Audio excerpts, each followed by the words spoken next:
खफालाव गैया आंनि फिसाखौ मोखाङाव नुना बेखौनो आङो होनबाय थायो बेगें थरसे मोनबा आंखौ बाना थाजागौमोन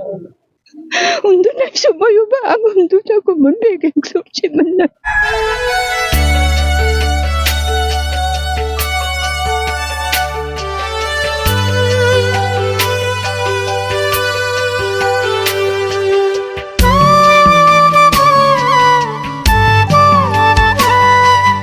बे मास मोनसेयावनो आदैसे बिसोर थैबाय बे सिगां आंनिया उनाव बिदि थैबाय बिनान आं दाबो दुखु मोनबाय थायो खिन्थु मा खालायनो खफालाव गैया आंनि फिसाखौ मोखाङाव नुना बेखौनो आङो होनबाय थायो बेगें थरसे मोनबा आंखौ बाना थाजागौमोन उन्दुनाय समावबा आं उन्दुजागौमोन बेगें थरसे मोनना आंनि फिसाजोनिफ्राय रावखौबो आं खोनानो मोनाखै मा खालामनो आंनि कपालाव गैया इसेबां खस्थ' खालायबाय आंनि फिसाला आंनि कपालाव गैया बेयावनो आं दिनैनि बे जोंनि जे एनडिएफबि मुंख्लं सान फालिनाय 36तम 36थि मुंख्लं सान फालिनायाव नुजाफैनो हानाय साफ्रोमबो एनडिएफबि आरो एनडिएफबि मुंख्लं जानाय न'खरनि बिथांमोननिसिम आं गोजोननाय बावग्रोबाय आरो दुखुबो फोरमायनाय थाबाय बाथ्राया जाहैबाय मा दिनै 36तम मुंख्लं सान फालिनाय दा बे फालिनाया जोंहा नैबे भटबरजरा डिस्ट्रिक्ट हिसाबै सागरफेनायाव जादों आरो बेयाव जोंहा एनडिएफबि फरामनिफ्राय दैदेननाय जादों आरो बेयाव जोंखौ आलासि हिसाबै लेंहरदों दा बेयाव जों नुजाफैदों दा बेजों लोगोसे जोङो खावलायगोन जे नैबे मुंख्लं सान फालिनायजों लोगोसे जों बेखौनो खावलायगोन गभर्नमेन्टनियाव जे सरकारा जेरैबायदि माने बेमस्थियाव दङमोन जोंहा मोननो गोनां रादायफोर दङमोन दा बेखौ मोननो हायैयावसो जोंनि थाखाय गोबां दुखुनांथाव बाथ्रा आरो जाय बिथांमोना 36 बोसोर दावहा नांनानै गाव गावनि जिउफोरखौ आलादा बड'लेण्ड सोरजिनायाव बावसोमलांबाय दा बे बावसोमनायनि बिनिमयखौ जोंनि बिटिआर गभर्नमेन्टआ दिनैसिमबो सुख'नो हायाखै आरो मावनो होननानैबो बिथांमोना दिनैसिमबो माने मावबोनायखौ जों नुनो मोनाखै आरो मावदों मावब्लाबो बिथांमोननि मावनाया दासिमबो साक्सेस जायाखै दा बेनिफ्रायनो जोङो दिनैनि बे मुंख्लं सान फालिनायजों लोगोसे बिथांमोननिसिम जों खावलायगोन गुरैयै जे बिथांमोना थाबैनो एनडिएफबिनि जे जेंनाफोर दङ बे जेंनाखौ सुस्रांनानै होनांगौ आरो जाय बिथांमोनहा मेनलि जेलाव दङमोन दासिमबो जेलाव बिथांमोनहा जोबथेसालियाव जोबजानानै दङ बिथांमोनखौ उदां अख्राङाव लाबोनायनि सेस्टाखौ बिथांमोना खालामनांगौ आरो थाबैनो बिथांमोनखौ बख'नांगौ आरो फारसेथिङै आं बेखौनो खावलायगोन जे मार्टिस फेमिलिनि हिसाबै जाय बिथांमोनहा एक्स ग्रेसियाखौ 5 लाख रांखौ अनसुंथाइखौ मोनाखै बे 5 लाख अनसुंथाइखौ बिथांमोना थाबैनो होनांगौ आरो लोगोसे बिथांमोना जेरैबायदि बुंदों जे न'खर न'खर साख्रि होगोन बे साख्रि होनायनि बेबस्थाखौ बिथांमोना थाबैनो लानांगौ खारन जों बिथांमोनजों खनले लोगो हमनानै रायलायब्लाबो बिथांमोना बे खामानिखौ दासिमबो मावनायखौ जों नुनो मोनाखै आरो बिथांमोना मावै दिनै 4 बोसोर बारलांबाय 5 बोसोरावनो हाबनोसै नै बारा गोबाव गैलिया दा गतिके बिथांमोना जेखिनि सम दङ बे समाव बिथांमोना गावसिनि जे मावनो गोनां आद्रा खामानि दं बे खामानिखौ थाबैनो मावफुंनानै होगोन होननानै जों आसा खालामनानै दङ आरो जुदि बिथांमोना जोंनि खामानिखौ जुदि मावनानै होआब्ला एनडिएफबिनि जुदि जे जेंनाफोर दङ बेखौ जुदि सुस्रांनानै होआब्ला जायफ्रानाखि एक्स ग्रेसिया हिसाबै मोननांगौ दं बेखौ जुदि होआब्ला जोङो दिनैनिफ्राय उफाय गैया जोङो गुबुन बेबस्थाखौ जों लानो गोनां होननानै जोङो दा सरकारनिसिम जोङो माने घोषणा खालामनाय जायो आरो सक्तिखौ एनडिएफबि आरो एबसुनि गेजेराव खालामनाय जादोंमोन नाथाय रन्जन दैमारि सारा मानो दिनैसिम जेलाव थानो गोनां जाखो दा नोंथाङा थिग बाथ्राखौनो सोंदों थार बाथ्राखौनो एनडिएफबि आरो एबसुनि गेजेराव सुक्तिखौ खालामनाय जादोंमोन नाथाय दिनै जोङो थाङै थुङै नुनो मोनबाय जाय बिथाङा सुक्तिकारि बर'नि जों बिफा होननानैबो बुंनांगोन बिथांखौ रन्जन दैमारि सार बिथाङा दिनै सुक्ति खालामखांनायनि उनाव सुक्ति खालामनायनि मुङाव बिथांखौ जेलनिफ्राय लांबाय बिथांमोना जेलनिफ्राय लांखांनानै बिथांखौ सुक्ति खालामनायाव सहि होखांबाय दा सुक्ति खालामखांनानै फैनायनि उनाव मा खालामबाय बिथांखौ फाव फान्दायनाय होननानै जों बुंनांगोन आरोबाव जोबथेसालियाव जोबनानै दोनफैनायनि मिनिङा मा बुजायो जोबोरैनो दुखुनांथाव बाथ्रा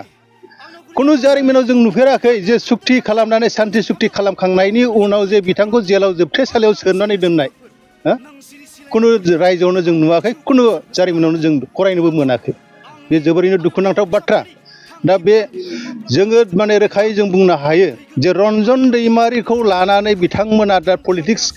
खालामगासिनो दं गेमखौ गेलेगासिनो दं होननानैसो जों बुंनो गोनां जाहैबाय आरोखि बायध'था जों बुंनो गोनां जाहैबाय दा जाय हक जों बेखौनो खावलायगोन जे बिथांमोननि जे खस्थ' खालामनाय बे खस्थ' खालामनायनि बिथांमोनासो भग खालामगासिनो दङ दा जोङो दिनैनि बे मुंख्लं साननि गेजेराव आं बेखौ खावलायगोन बिटिआर गभर्नमेन्ट आरो आसाम गभर्नमेन्टखौ जे जायफ्रानाखि रन्जन सारजों जोबथेसालियाव जोबनानै दोनजानाय NDFB बिथांमोनखौ थाबैनो उदां अख्राङाव लाबोनांगौ आरो बिथांमोननि जे केस नांनानै थानाय बे केसखौ थाबैनो फोजोबनानै होनांगौ होननानै जोङो खावलायगोन आरो दिनै बे मुंख्लं सान फालिनाय सानावहाय दा जोंनि नैबे बेलायावहाय बिसोरखौ रेसपन्स होयैया बेनो बिसोरबो जेरखम दा लिडार जाबाय माखासे मानसिया बे लिडार जानाय खामायखौ बिसोर मावफुङाखिसै मानो होनबा जों दा खाथि खालायावनो मेला NDBफोर दङ थैनाय न'खरफोरखौथ' गोदोसो होयोमोन आर'नाइ बा रुमाल गांसे होननानै दिनै 14 सेप्तेम्बरखौहाय मानिनाय जायोमोन दा बे हिसाबै आं बेखौ दुखु प्रकास खालामदों NDB गोथांफोरखौहाय आरो लिडारफोरखौ बेखौ अराय सम जोंखौ जाखिनि दं हांख्रायहरनांगौमोन हांख्रायनो हायाखै होमबाबो जोब्बाय बिसोरनि थालांनायखौ आं बेखौ दुखु थाबाय खिन्थु सरकारखौ आं बेखौल'नो खावलायहरनो सानदों दिनै जोङो नैबे मुहुर्तआवहाय फैबाय 4 बोसोरा बारबाय 6 माससोल'सै हमनानै ला जों नुनो मोन्दों बे 6 मासनि गेजेरावहाय जोंनि नैबे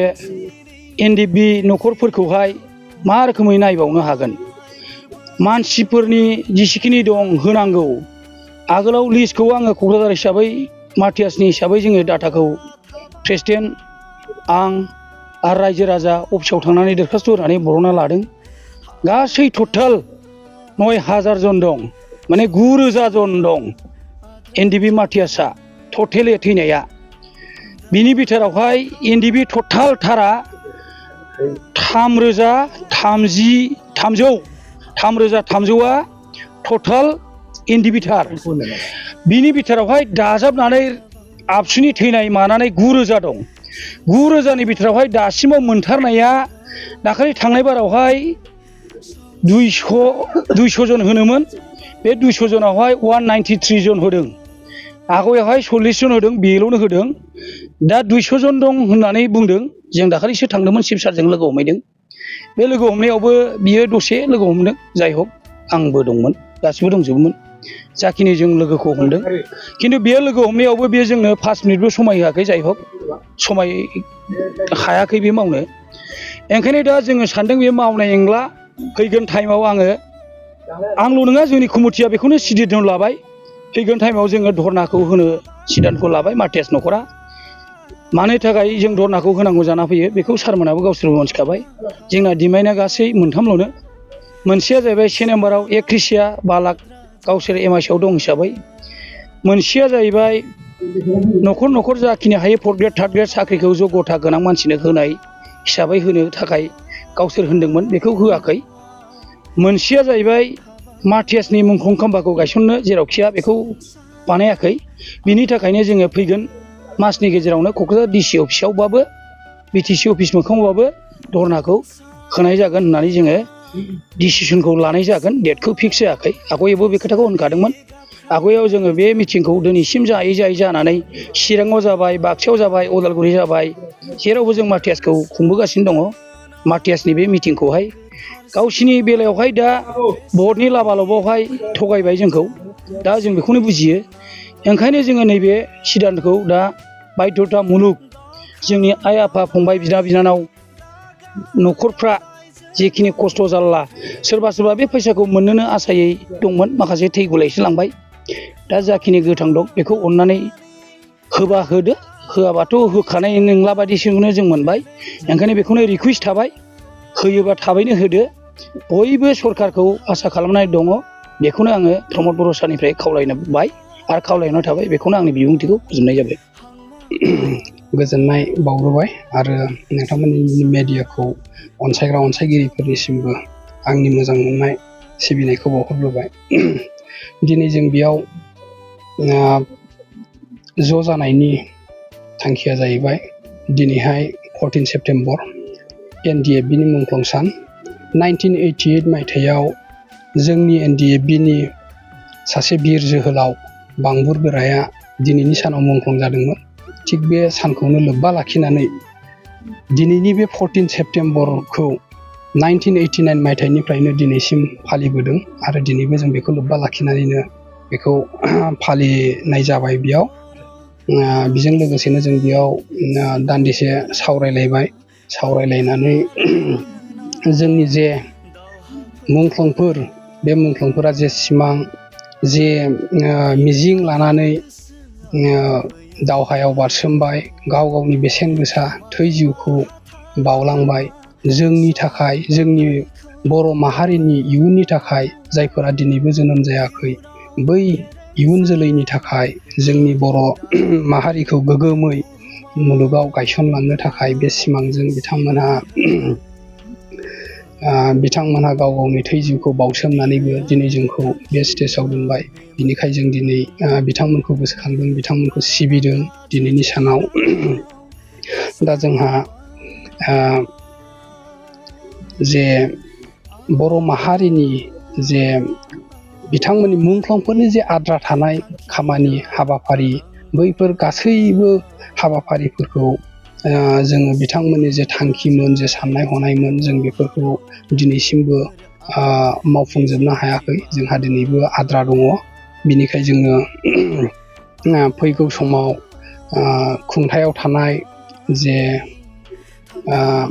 जोंनि रिजिनेल हान्जा, बे रिजिनेल हान्जाखौ आं खावलायनो सानगोन। जोंहा गावहानो मोननै रिजिनेल हान्जा दङ पलिटिकेल हिसाबै, मोनसे BPF आरो मोनसे UPPL। बे मोननैबो हान्जाखौ इयुन समाव आंनि बेक्तिगत हिसाबै आं खावलायनो लुबैगोन जे मोननैबो हान्जाया ज' जानानै जुदि खुंथायखौ जुदि सामलायोब्ला जोंनि जे मुंख्लंफोरनि बावसोमनाय एबा मुंख्लंफोरनि जे सिमां, बे सिमांफोरखौ जों मावफुंलांनायाव जोंहा गोरलै जागोन होननानै आं सानो। जोङो जोंनि जे मुंख्लंफोरनि जे सिमांमोन, जे मावनांगौ खामानिमोन, बेफोरो जोङो एकर्डआव हयथ' मोनजोबाखै। जोंहा बे हिसाबै जों गोबां आद्राफोर दङ। दायो जोंनि जे एकर्डआव थानाय दफाफोर, बे दफाफोरखौबो दासिमबो आबुङै मावफुंजोबनो हायाखै। जाहोना आंनि बिजिरनायाव जोङो गुबुन जे नेसनेल हान्जाजों लोगो नांनानै जोंहा खुंनायफोरा जोंनि दिनैसिमबो जे ex-NDFB नि रिहेबिलिटेसन आरो जे मुंख्लं न'खरफोरनो होनो गोनां जे एक्स ग्रेसिया, बे रिहेबिलिटेसन आरो एक्स ग्रेसियाखौबो दिनैसिमबो होफुंजोबनो हायाखै। जेन बेफोरखौ खुंथायाव थानाय दैदेनगिरिफोरा थाबैनो जेन होयो, बेखौ आं खावलायहरनाय जाबाय। गोजोन्थों।